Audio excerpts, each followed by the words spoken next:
Yan, good morning sa inyo guys. Yon, welcome back sa aming page. So today guys, ayan, back to normal tayo sa place kung saan lagi ako nagbablog after ng trabaho ko. So ngayon guys, is Thursday. Wala po akong trabaho ngayon. Yung part-time ko na dapat today ay hindi siya nag-reply.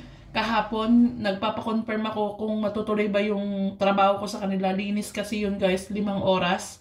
Twice a month lang ako nagdilinis sa kanila. And nag-message siya lang kaninang umaga na sabi niya na hindi muna siya magpapalinis until manganak siya kasi nagsisave daw sila ng pera for the second baby nila. And ano lang sila guys, bata pa sila na couple. So medyo ano daw sila ngayon, tight sa pera, kaya tatawagan daw nila ako kapag okay na ulit. Guys, wala akong trabaho ngayon. So magluluto ako ngayon. Ito na nga palagi si Jacob sa school.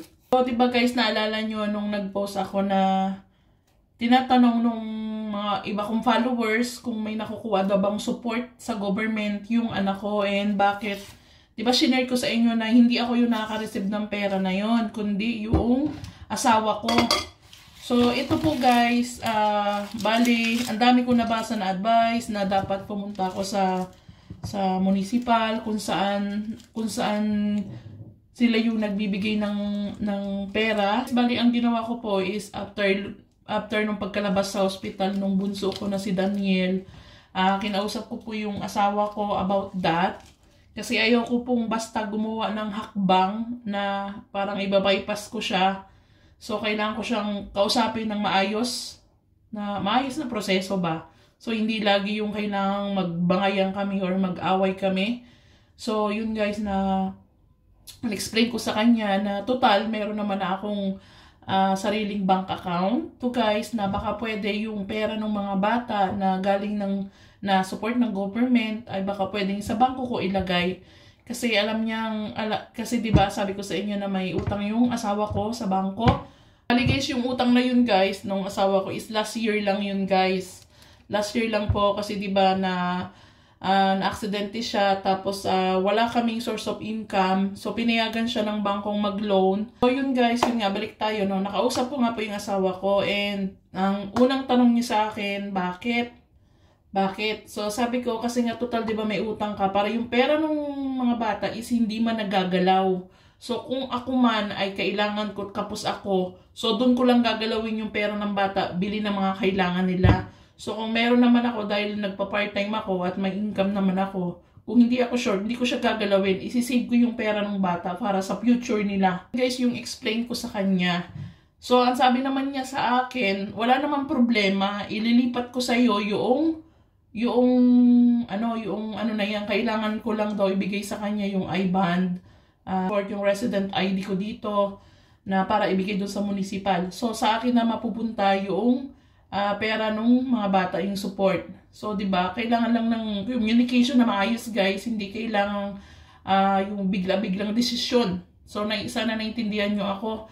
So, ang sabi ko naman sa kanya, if ako yung magpa-process nun, alone papunta doon, tatanungin nila kung bakit, tatanungin nila na bakit itatransfer ko yung pera sa akin. Ko rin yan sa kanya, guys, na kapag hindi siya pumayag na, for example, pag hindi ka pumayag na hindi ipatransfer sa akin yung pera, magkakaproblema ka ng malaki, sabi ko sa kanya. Kasi, pag ako nagpunta mismo ng municipal, sasabihin ko na kailangan sa akin mapunta yung pera ng mga bata na support ng gobyerno para sa kanilang mga basic needs. At pag sinabi ko na bakit nagpapatransfer sa akin, sasabihin ko yung totoo na yung pera na dapat napupunta doon sa mga bata is nakukuha ng bangko dahil nga may credit siya. So, magkakaproblema ka, sabi ko sa kanya, magkakaproblema ka sa lahat. Kaya kailangan, so pumunta tayo doon and yun, i-present natin kung ano yung kailangan.